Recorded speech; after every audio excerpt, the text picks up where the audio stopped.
जोशी की किताब नहीं है, ये बाबा साहब भीमराव अंबेडकर की किताब है। बाबा साहब भीमराव अंबेडकर को कोट करके 10वीं बार पूछ रहा हूं, कांग्रेस ने बाबा साहब भीमराव अंबेडकर को गद्दार क्यों कहा? नेहरू जी चिट्ठी लिखते हैं अंबेडकर जी को कि हमारे पास पैसे नहीं हैं, अंबेडकर जी की किताब खरीदने के लिए हमारे पास पैसे नहीं हैं। नेहरू जी इसका जश्न मनाते हैं एडवीना के साथ मिलकर के कि अंबेडकर हार गए हैं चुनाव और हमने मुंबई और जो मुंबई प्रोविंस है वहां पर जो है हमें बड़ी सफलता मिली है और अंबेडकर जी जो ड्रॉप हो गए हैं। वो बाबा साहब भीमराव अंबेडकर के ऊपर जो किताबें लिखी हैं, जो फैक्ट्स है, वो आज लेकर आया हूं और इसलिए आपसे पूछ रहा हूं। और आज मैं आपको बताता हूं कांग्रेस ने बाबा साहब भीमराव अंबेडकर को कब गद्दार कहा था। देखिए, पुष्पा पिक्चर के एक्टर की तरह एंग्री बनकर और तेज बोलने से अगर सत्य बदल जाए और झूठ साबित हो जाकर झूठ साबित दिख जाए तो पिक्चरों में बहुत लोग करते हैं और आप बधाई के पात्र हैं। ये इन्होंने कहा कि भाई संविधान बनाने में नेहरू जी की बड़ी भूमिका थी, क्योंकि नेहरू जी तो अंबेडकर जी को चाबुक मार करके संविधान बनवा रहे थे। यही सोचा कांग्रेस की। दोस्तों नमस्कार, स्वागत है आप सभी का। आप देख रहे हैं एस के डिबेट। आज की डिबेट कांग्रेस के प्रवक्ता अजय वर्मा और राष्ट्रवादी न्यूज एंकर अशोक श्रीवास्तव के बीच में होने वाली है। और दोस्तों डिबेट का मुद्दा है भारत का संविधान और बाबा साहब भीमराव अंबेडकर।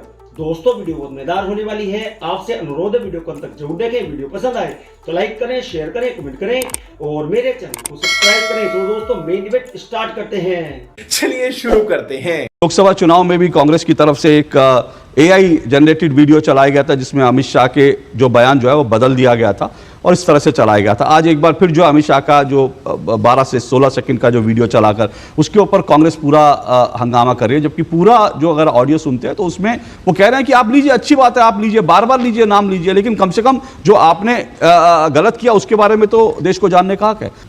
आदरणीय अशोक श्रीवास्तव जी, आप बड़े ज्ञानी पत्रकार भी हैं, एंकर भी हैं। देखिए, सबसे पहले अंग्रेजों की नीति थी कि गाल पे रहता मार दो और बाद में सॉरी बोल दो। क्या बोला तूने?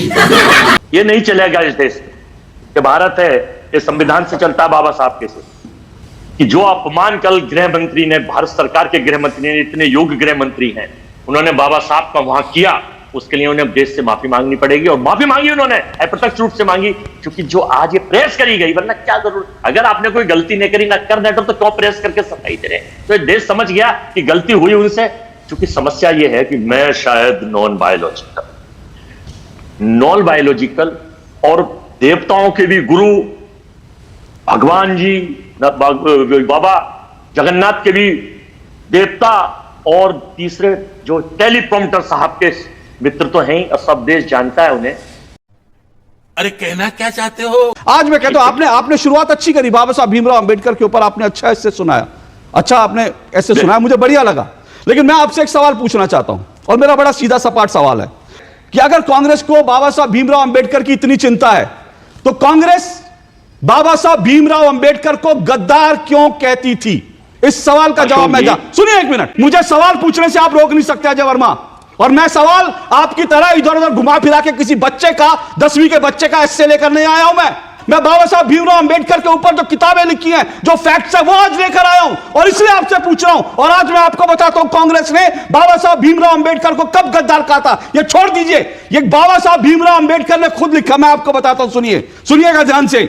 धन्यवाद समारोह लंदन से दूसरी गोलमेज परिषद से वापस लौटने पर आरटीसी मुंबई 29 जनवरी 1932 डॉक्टर भीमराव अंबेडकर का वहां भाषण है। वो कह रहे हैं, मुझे कांग्रेसियों के द्वारा देशद्रोही कहा जाता है क्योंकि मैंने गांधी जी का विरोध किया। मुझे इस आरोप से कोई परेशानी नहीं है। यह आरोप आधारहीन, झूठा और देशयुक्त है। वो बाबा साहब भीमराव अंबेडकर कह रहे हैं कि मुझे कांग्रेसी गद्दार कहते हैं। यह आपका पैशन है कि आप बाबा साहब भीमराव अंबेडकर को गद्दार कहते थे और आज आप बड़ा बड़ा महफिल लूटना चाहते हैं। मुझे इसका जवाब दीजिए, क्यों बाबा साहब भीमराव अंबेडकर को गद्दार कहा कांग्रेसियों ने? सुनो अशोक जी, तेज बोलने से झूठ नहीं बदल जाता। झूठ ये सच है, झूठ ये।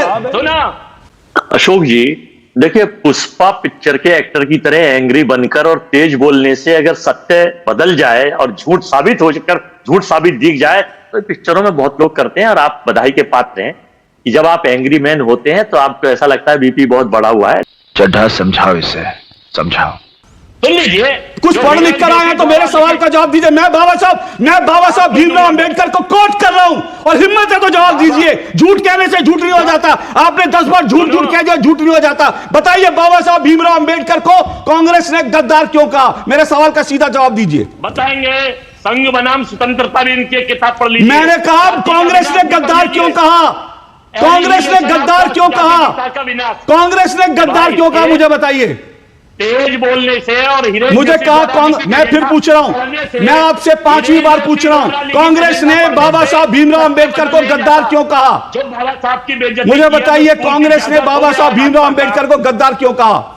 जो टूल की 9वीं बार पूछ रहा हूं, बाबा साहब भीमराव अंबेडकर को कांग्रेस ने गद्दार क्यों कहा? हिरण जोशी द्वारा 10वीं बार पूछ रहा हूं, यह हिरण जोशी की किताब नहीं है, यह बाबा साहब भीमराव अंबेडकर की किताब है। बाबा साहब भीमराव अंबेडकर को कोट करके 10वीं बार पूछ रहा हूं, कांग्रेस ने बाबा साहब भीमराव अंबेडकर को गद्दार क्यों कहा? अब इनकी आवाज बंद कीजिए। मेरे एक सवाल का जवाब नहीं है इन कांग्रेसियों के पास, एक सवाल सिर्फ मैं बार बार, और आज मैं चिल्ला चिल्ला के पूछूंगा। आज अगर बाबा साहब भीमराव अंबेडकर पैशन है, तो बाबा साहब भीमराव अंबेडकर को यह क्यों कहना पड़ा कि कांग्रेसी मुझे गद्दार कहते हैं? आपको एक कार्टून जरूर देखना चाहिए। इस कार्टून में क्या दिखाया जा रहा है? इस कार्टून में दिखाया जा रहा है कि बाबा साहब भीमराव अंबेडकर एक घोंगे पर बैठे हैं, घोंगा बहुत धीरे धीरे चलता है, और पीछे से नेहरू जी अंबेडकर जी को चाबुक मार रहे हैं कि भाई जल्दी संविधान बनाओ। और इसीलिए ये इन्होंने कहा कि भाई संविधान बनाने में नेहरू जी की बड़ी भूमिका थी, क्योंकि नेहरू जी तो अंबेडकर जी को चाबुक मार करके संविधान बनवा रहे थे। यही सोचा कांग्रेस की, और इनको चाबुक मारते हुए दिखाया गया था। और ये एनसीईआरटी की किताब में 2012 के अंदर इसको एनसीईआरटी की किताब में इस कार्टून को लिया गया था। बीजेपी ने संसद में इसका विरोध किया, कपिल सिब्बल जो है उसके बाद उनको बैकफुट पर आना पड़ा। और सोचिए हम अपने बच्चों को क्या पढ़ाने जा रहे थे? एनसीईआरटी स्कूलों की किताब में हम ये पढ़ाने जा रहे थे कि नेहरू जी ने चाबुक मार मार के नेहरू जी ने संविधान बनवाया डॉक्टर भीमराव अंबेडकर से। ये हम बच्चों को पढ़ाना चाहते हैं इतिहास, और फिर हम कहते हैं कि बाबा साहब भीमराव अंबेडकर हमारे पैशन है। अब मैं आपको ये बता दूं, देखिए ये क्या है, ये सैम पित्रोदा का एक जो है ट्वीट है। सैम पित्रोदा कौन है? राहुल गांधी के राजनीतिक गुरु हैं। सैम पित्रोदा ये लिखते हैं, अभी ये ट्वीट जो है 2024 का इसी साल जनवरी का ट्वीट है।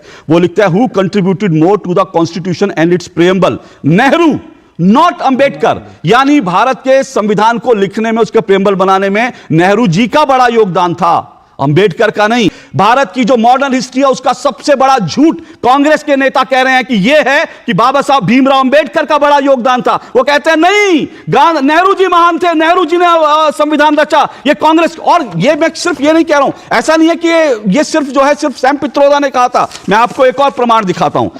यही नहीं, अभी और सुनिए। भीमराव अंबेडकर के 2 बार चुनाव हारे, और दोनों बार कांग्रेसी ने उनको चुनाव हराया, कांग्रेस ने हरवाया, और अभी बताया कि इस तरह से रिग करके चुनाव हरवाया गया। और जब बाबा साहब भीमराव अंबेडकर चुनाव हार जाते हैं तो नेहरू जी एडवीना को एक चिट्ठी लिखते हैं। सोचिए, ये नेहरू जी के कलेक्शन ऑफ वर्क से दिखा रहा हूं। नेहरू जी इसका जश्न मनाते हैं एडवीना के साथ मिलकर के कि अंबेडकर हार गए हैं चुनाव, और हमने मुंबई, और जो मुंबई प्रोविंस है वहां पर जो है हमें बड़ी सफलता मिली है, और अंबेडकर जी जो ड्रॉप हो गए हैं, वो अब मंत्रालय में नहीं है, अब वो चुनाव हार गए हैं। जब बाबा साहब भीमराव अंबेडकर चुनाव हार जाते हैं तो नेहरू जी एडवीना को एक चिट्ठी लिखते हैं, जो लंदन में बैठी थी, और उनको लिखते हैं, On the other hand, in Bombay city and to large extent in Mumbai province, success has been greater than expected. Ambedkar has been dropped. तो नेहरू जी एडवीना को चिट्ठी लिख करके इसका जश्न मनाते हैं। फिर भी आप कहते हैं कि कांग्रेस जो है अंबेडकर जी को लेकर साथ चलती थी। यही नहीं, अभी और सुनिए। अंबेडकर जी ने एक चिट्ठी लिखी थी नेहरू जी को, और नेहरू जी से कहा था कि बुद्धा एंड इज धर्मा। उन्होंने कहा मेरी किताब है बुद्धा एंड इज धर्मा, इस किताब को जो है खरीद लेना चाहिए। इस किताब की 500 प्रतियां जो है इसको लेकर के सरकार इसका प्रचार प्रसार करे। नेहरू जी चिट्ठी लिखते हैं अंबेडकर जी को कि हमारे पास पैसे नहीं हैं, अंबेडकर जी की किताब खरीदने के लिए हमारे पास पैसे नहीं हैं। नेहरू जी लिखते हैं, नेहरू जी की चिट्ठियां लंदन तक जाने के लिए सरकार के पैसे थे, लंदन तक नेहरू जी की चिट्ठियां जाती थी, रोज जाती थी, जिसका जिक्र मैं नहीं कर रहा हूं, कुलदीप नैयर ने अपनी किताब में किया है, जो ब्रिटेन में उच्चायुक्त थे भारत के। वो कहते हैं नेहरू जी की चिट्ठियां रोज लंदन तक जाती थी। लंदन तक नेहरू जी की चिट्ठियां पहुंचाने के लिए भारत सरकार के पास पैसे थे, अंबेडकर जी की किताबें खरीदने के पैसे नहीं थे। और अंबेडकर जी को नेहरू जी ने सुझाव दिया कि आप बुक स्टॉल्स पर अपनी किताबें बेच लीजिए। इससे ज्यादा अपमान क्या होगा सर? आप ये कहना चाह रहे हैं बाबा साहब भीमराव अंबेडकर ने की चिट्ठी झूठी लिखी, आप ये कहना चाह रहे हैं नेहरू की चिट्ठी झूठी है, तो इसका मतलब तो नेहरू जी की चिट्ठियां तमाम झूठी हैं, बाबा साहब भीमराव अंबेडकर की चिट्ठी। मैं आपको फैक्ट चेक कर पूछ रहा हूं, मैं आपको नहीं आप ना सुनिए, मैं आपको बिल्कुल मौका दे रहा हूं, लेकिन जब आप शुरुआत इससे करते हैं ना, मैं झूठ बोल रहा हूं, मैं फिर कह रहा हूं, मैं आज अपने मन से कुछ नहीं बोल रहा हूं। अजय वर्मा जी, आप अपनी बात रखिए, आपको पूरी सुनिए। मेरे हाथ में आज तमाम चिट्ठियां हैं, आज किताबें हैं, और आप अपनी बात की शुरुआत करते हैं मैं झूठ बोल रहा हूं, तो मुझे झूठा साबित तो कीजिए, या मुझे झूठा साबित कीजिए, या अंबेडकर जी को झूठा साबित कीजिए, या नेहरू जी को झूठा साबित कीजिए। बोलिए। फिर पुष्पा स्टाइल में आगे सुनेंगे। अरे आप मुझे झूठा साबित कीजिए ना, अरे भाई आप अशोक श्रीवास्तव पे अल्लू अर्जुन नहीं है। सुन लीजिए, मैं आपको तथ्य बता रहा हूं। तथ्य ये है अशोक श्रीवास्तव जी कि आप जो कह रहे हैं कि साहब ये लिखा गया, इसके खिलाफ कोई सबूत है? आप पे चिट्ठी में तो आदमी कुछ भी लिख देता है। उस वक्त की परिस्थिति, उस वक्त की परिस्थिति क्या थी? आज मुझे अजय वर्मा जी के लिए तालियां बजानी होंगी। आज मुझे अजय वर्मा जी के लिए तालियां बजानी होंगी। भाई गजब बेइज्जती है, मजा आया। देखा दोस्तों, आपने अजय वर्मा और अशोक श्रीवास्तव दोनों को सुना। आप किसकी बात से सहमत हैं? दोस्तों, वीडियो को लास्ट तक देखने के लिए दिल से धन्यवाद। और वीडियो के बारे में आपकी क्या राय है कमेंट सेक्शन में कमेंट करके बताएं। और अगर वीडियो पसंद आई हो तो लाइक करें, शेयर करें, कमेंट करें और मेरे चैनल को सब्सक्राइब करें। तो दोस्तों, मिलते हैं अगली वीडियो में। जय हिंद, वंदे मातरम, जय श्री राम।